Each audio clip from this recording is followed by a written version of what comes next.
Welcome back. We will continue with our max session.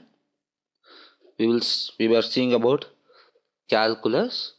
We will continue with the same topic. We will have a quick recall of what we saw.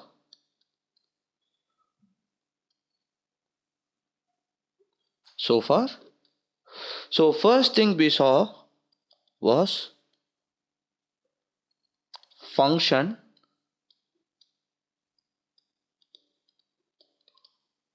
is nothing but relation between dependent and independent variables. Then that is, if I say y equal to f of x,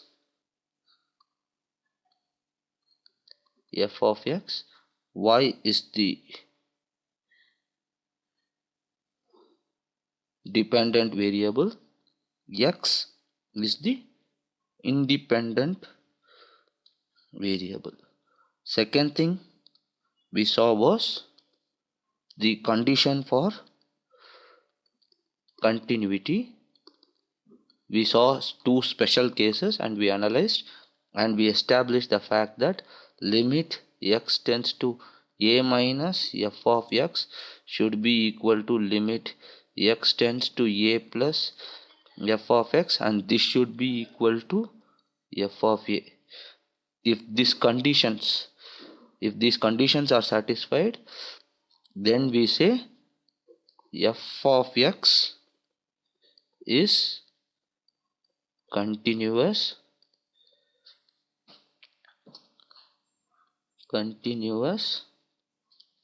at x equal to a.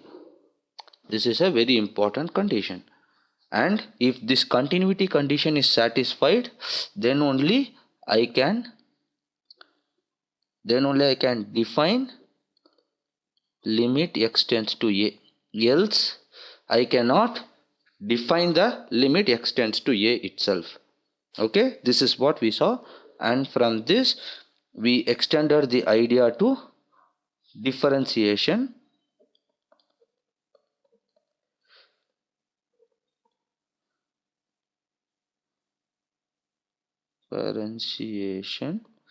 What is the idea we got?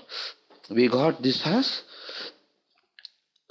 infinitesimally small change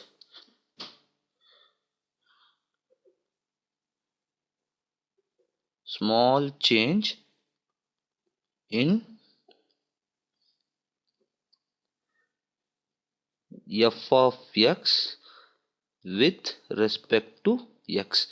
This is what we have seen so far. Now let us continue this and see what this means in bigger sense. That is, we have defined differentiation of f of x as f dash of x, that is nothing but limit h tends to 0 f of x plus h minus f of x by h. Okay, this is what is the meaning of differentiation. Now let us see one classical example of differentiation. Well, this technique is very useful to understand and remember. Well, we have already known that if, let us prove one example, okay, for understanding. If f of x is equal to x power n, we have already studied that f dash of x, what it is nothing but n x power n minus 1. So for the sake of understanding this formula, let us prove this result. So what is, if I go by standard definition, what is f dash of x? F dash of x is nothing but, let us write it again, limit h tends to 0, limit h tends to 0 f of x plus h minus f of x by h, which means this will become x plus h the whole power n minus x power n divided by h, limit h tends to 0. Limit h tends to 0. Now when we evaluate the limit, what we do, we directly substitute this value. Now if I substitute this value, what it will become? This will become, if I try to evaluate it, it will become x plus 0 the whole power n minus x power n by 0. This will become x power n minus x power n by 0. This is 0 divided by 0. This has no meaning. Please remember this. This is called 0 by 0 form and it has no meaning. So whenever we apply limit, we should be careful that we are not ending up having 0 by 0 form. Clear? So now the requirement, now we have to find a way out. The way to evaluate this limit. Why? I don't want to get 0 by 0 form. I don't want this answer. Okay? So let us evaluate that.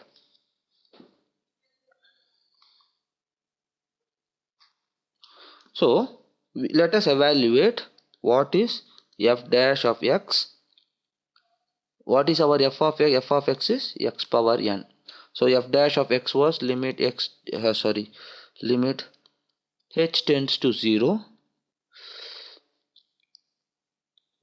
f of x plus h minus f of x by h, which is nothing but x plus h the whole power n minus x power n by h, where limit h tends to 0. Now to prevent getting 0 by 0 form, I have to expand this in terms of binomial theorem. So what is binomial theorem? First let us understand that. These are small results which are very useful for GATE. This will definitely be helping in understanding many bigger concepts. So x plus h the whole power n, if I expand it by binomial theorem, this will be x power n plus nc1 x power n minus 1 h plus nc2 x power n minus 2 h square, plus it goes on till I get h power n. We know this result already, right? See, let us see how we know this. We have already seen, right? What is a plus b the whole square? It is nothing but a square plus 2ab plus b square, right? This is nothing but the expansion of this result. How? A plus b the whole square. Let us evaluate as per binomial theorem, we will understand. It is nothing but a square, because n is 2 here. So a square plus 2c1 a power 1, a power, actually it will be 2 minus 1 b plus, that's all, we end it. So we get b square, correct? So this is nothing but a square plus 2ab plus b square, which is what we have been knowing it, right? So like this we can, by the use of binomial theorem, we can find it for any power of n. Let me correct myself, any integer power of n, we can evaluate this expression. Therefore let us go back and substitute. Say, let me call this 1, let me call this 2, substitute 2 in 1. What we get? We get f dash of x is equal to limit h tends to 0, x power n plus nc1 x power n minus 1 h power 1 plus nc2 x power n minus 2 h square, and this goes on till h power n. Now I have written only x plus h power n. I have to write this x power n also, right? So minus x power n the whole divided by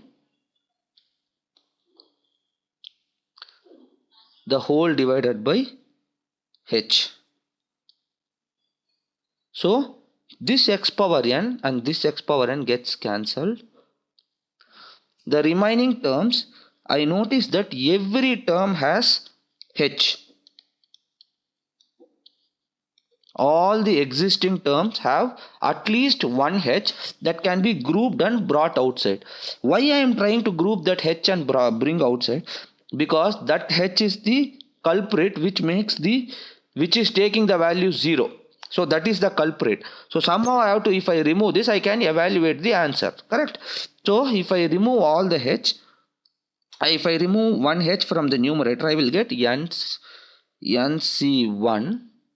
x power n minus 1 plus nc2, because I have removed one h, I will get x power n minus 2 h power 1 I will get, because I have removed one. Similarly, all the other terms I will get plus h power n minus 1 I will get divided by h. Now I want you to understand one concept here. I can cancel this h. I can cancel this h with this h because I have not substituted the limit. I have not substituted the limit. So I can cancel this h with this h. I can cancel this h and I can cancel this h because I have not substituted the limit. If I substitute the limit, what will happen? This will be 0 and this will be 0. This will become 0. This will become 0. 0 and 0 cannot be cancelled. Whereas h and h, they have not taken the value 0, so it can be cancelled. Now if I evaluate the result, what will I get? I will get limit h tends to 0 nc1 x power n minus 1 plus nc2 x power n minus 2 h power 1 plus so on till h power n minus 1.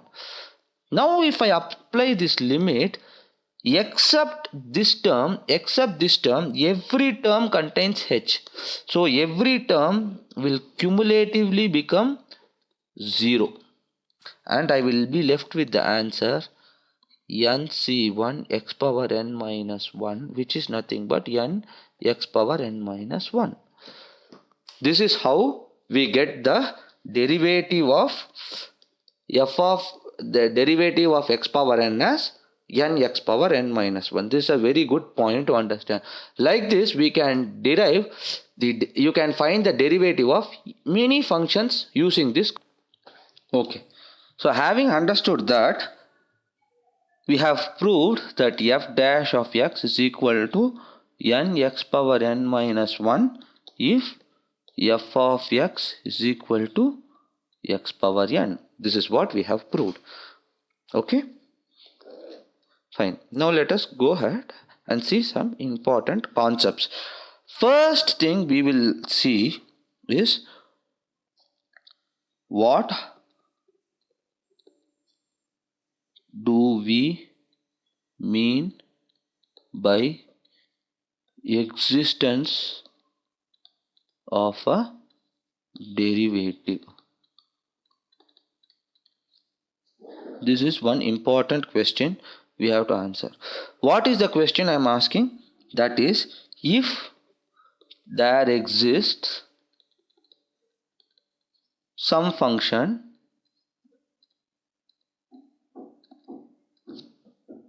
some function f of x, then can I differentiate f of x anywhere? This is a very important question. Both these are same. I have what the second one I am just writing in a better way to understand what is the question. So let us understand this. So I state the answer as a theorem, that is, you can take it as say result 1, for example, just I am naming it.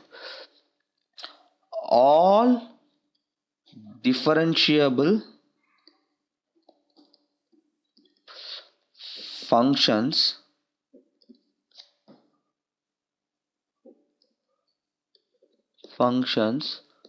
are continuous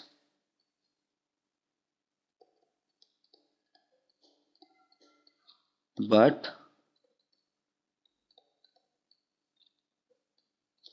not all continuous functions are differentiable. This is very important to understand. Please remember this point. So, why I lose differentiability? In case, what I mean by this first statement, all differentiable functions are continuous, but not all continuous functions are differentiable. That means I have some continuous functions which cannot be differentiated at some points. Okay, so let us take an example. Let me take f of x equal to mod x as an example. How this function will look? F of x equal to mod x will look like this.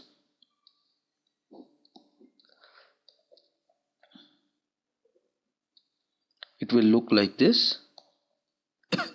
This is my x, this is 0, this is minus x. Correct? So f of x equal to mod x, how it will look? F of x equal to mod x means f of x equal to x for x greater than 0 equal to minus x for x less than 0. Correct? So it will look like this.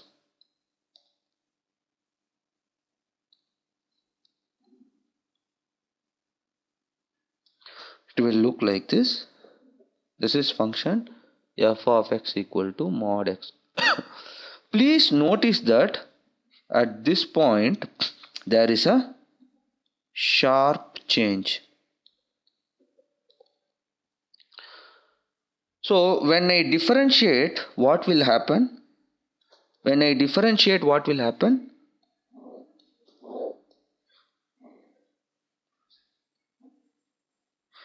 Differentiation is nothing but slope, correct? So the slope here is minus 1, the slope here is plus 1. Slope. Because differentiation of a function will give you the slope at a point, correct?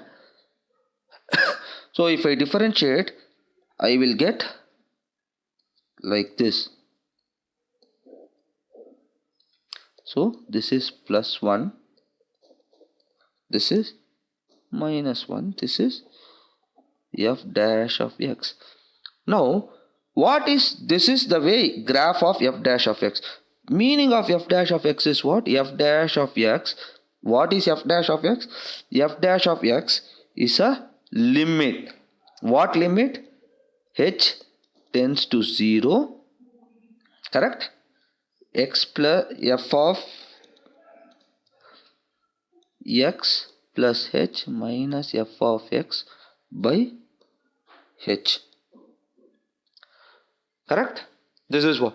The moment I express this as a limit, for me to define f dash of x, f dash of x,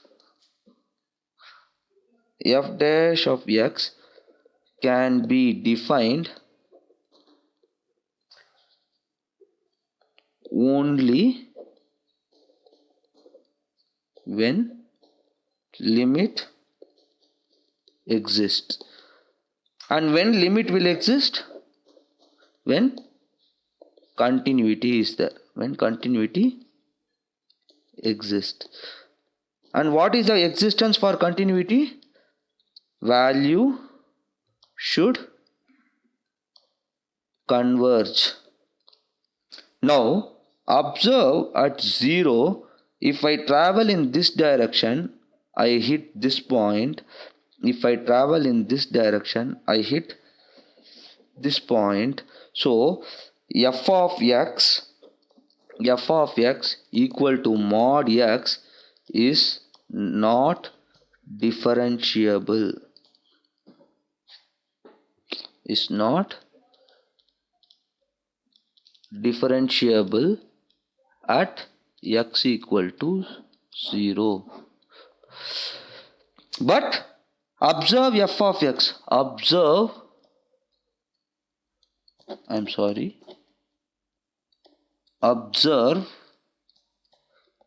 f of x. Here if I travel in this direction and if I travel in this direction, both the time I hit the same value. So f of x is continuous, whereas f dash of x is not continuous. So the derivative does not exist.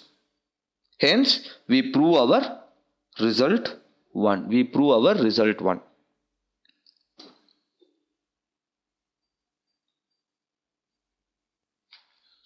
So what we proved?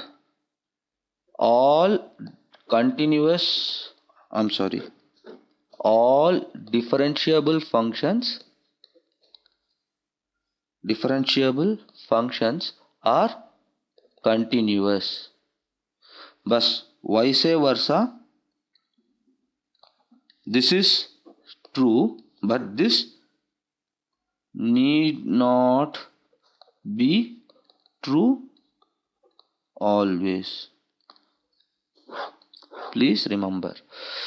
So let us go back to the same example of f of x equal to mod x and let us analyze that.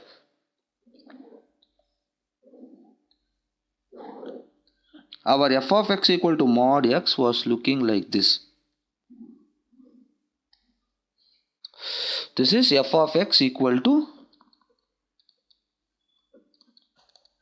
mod x. So I was able to differentiate here.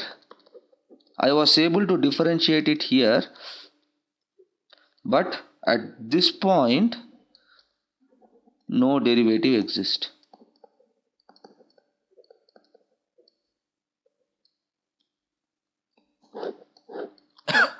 Correct? So what is that we are not able to differentiate it at this point? It is because there is a, like I marked in the previous thing, there is a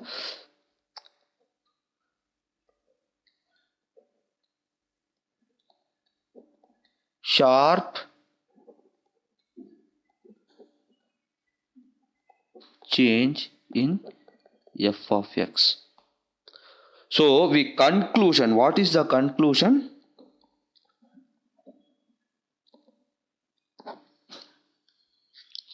The conclusion is wherever any function f of x undergoes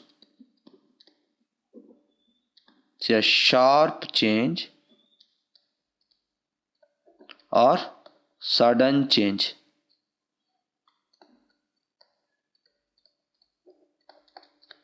at that point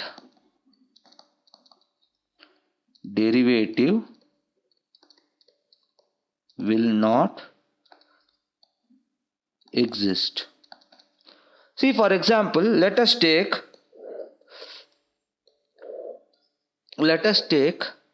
sine wave for example.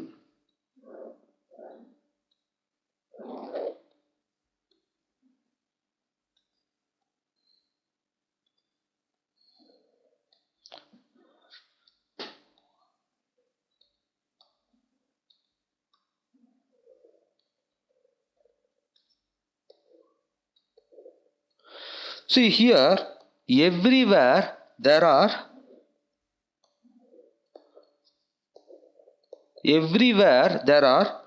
smooth changes.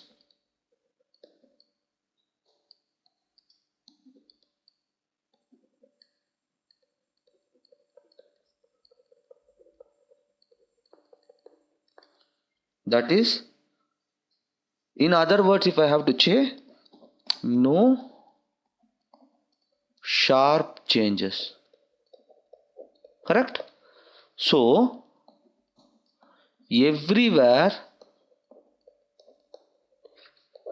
f dash of x will exist. So, sorry, this is a very important concluding remark.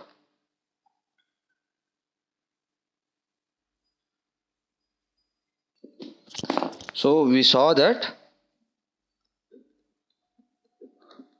for f dash of x to exist, f of x should not have sharp changes. Okay, now let us see two important theorems. First thing we will see is Rolle's theorem. So this is a very important theorem. With respect to me, Rolle's theorem is more of a common sense. Let us see how it is. What Rolle's theorem states is, if f of x is a differentiable function in interval ab, then such that f of a is equal to f of b equal to 0, then there exists at least one C which is within AB. I can write like this, or I can write like A less than C less than B, such that f dash of C equal to 0. It is very easy to prove that. We can prove that. We will prove that by analysis. Proof we will do by analysis. We will not mathematically prove it. We will analyze and prove it logically. For that, let us understand each and every word the theorem says. F of x is a differentiable function in interval AB. The moment I say that it's a differentiable function, that means what? F of x is not having any sharp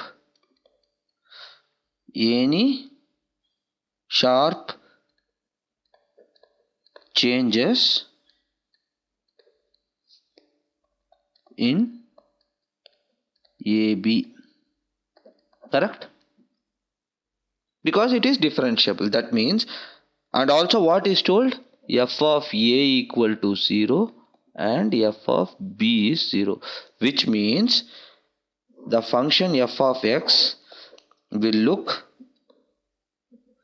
something like this is my A, this is B. At both the places f of x is 0. So it is going to go like this and come back, or it is going to go like this and do something like this and come back, or it can be something like this. It can be anything. Let me take number this. It can be like 1, it can be like 2, or it can be like 3, or numerous possibilities will be there. But what is the important point? It is not having sharp changes in the interval. Correct? So throughout the point it is smooth change. So f of A is 0, f of B is 0 means the function is either completely 0 in this interval, or it has grown in any direction like this or like this, and it has made a U-turn and came to 0 at B again. Correct? So if it is making a U-turn, then it would have reached either a maximum value or a minimum value before it came back to 0. And what do we know? F of x, f dash of x at maxima and minima is 0. Correct? So there should be some c. So there should be